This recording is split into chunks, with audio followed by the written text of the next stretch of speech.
At Southern Living, we think everybody should know how to make a fabulous biscuit, which is why we've come up with this foolproof recipe and technique for what we think is the best buttermilk biscuit in the world. I'm gonna show you how to do it. First, you need a box grater and a sheet of parchment paper. And this is how we're gonna cut our butter into our flour. It's our secret technique. So you're gonna take a frozen stick of butter and grate it on the big holes of the box grater. So we do this with the butter because you get a more even distribution of fat throughout the biscuit dough, which will make them light and fluffy all over. And when you get to the end, you want to take your frozen grated butter and you want to combine it with 2.5 cups of White Lily self-rising flour. And we always use White Lily flour because White Lily flour is actually made from a softer winter wheat, which has less protein in it, which means you'll have less gluten in your biscuits, so they'll be much more tender. Now I'm gonna add the grated frozen butter to my flour. And you just kinda wanna toss it together with your fingers. So we want this to be super cold when we're making our dough, so I'm gonna put it in the freezer for 10 minutes. Okay, so I've got my butter and flour mixture that's been chilling and 1 cup of cold buttermilk. And I'm gonna make a well in the center of the butter and flour mixture and pour the buttermilk in. So now we're gonna bring the dough together. And a lot of people talk about how you can overwork biscuit dough, but believe it or not, there's actually such a thing as underworking dough. If you underwork the dough when it bakes, the biscuits will have kind of a raw, floury taste. So you definitely wanna make sure the ingredients are incorporated.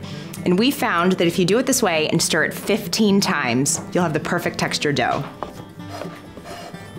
Okay, so I've done 15 stirs, and as you can see, the dough is kind of pulled away from the sides of the bowl. We're ready to roll. You wanna take some more self-rising flour and lightly flour your surface, and then turn the dough out onto the surface. We like to use a rolling pin to roll our dough, and that's because the heat of your hands will sometimes melt the butter, and we don't want it to be melted. We want it to stay cold. So I'm gonna sprinkle a little bit of flour on the top and flour my rolling pin, and then I'm gonna shape this into a rectangle.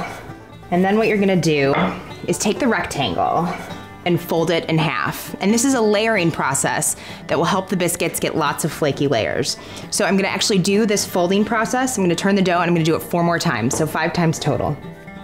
After we roll it this time, we're gonna cut it, so I'm gonna roll it to about a 1/2 inch thick. So before you start cutting, you wanna have a jelly roll pan or baking sheet ready with parchment paper on it. And what you wanna do is dip the cutter in the flour before each cut, and then cut straight up and down. When you get to the end and you can't fit anymore, don't worry, you'll re-roll the scraps, but take the biscuits that you've cut out and place them on the parchment paper so that they're touching. When they're touching, they kind of help each other rise in the oven.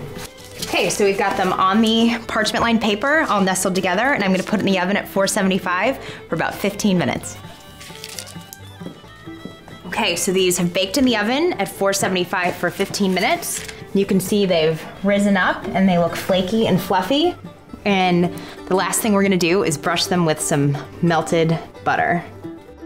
And here you have it, Southern Living's perfect buttermilk biscuit.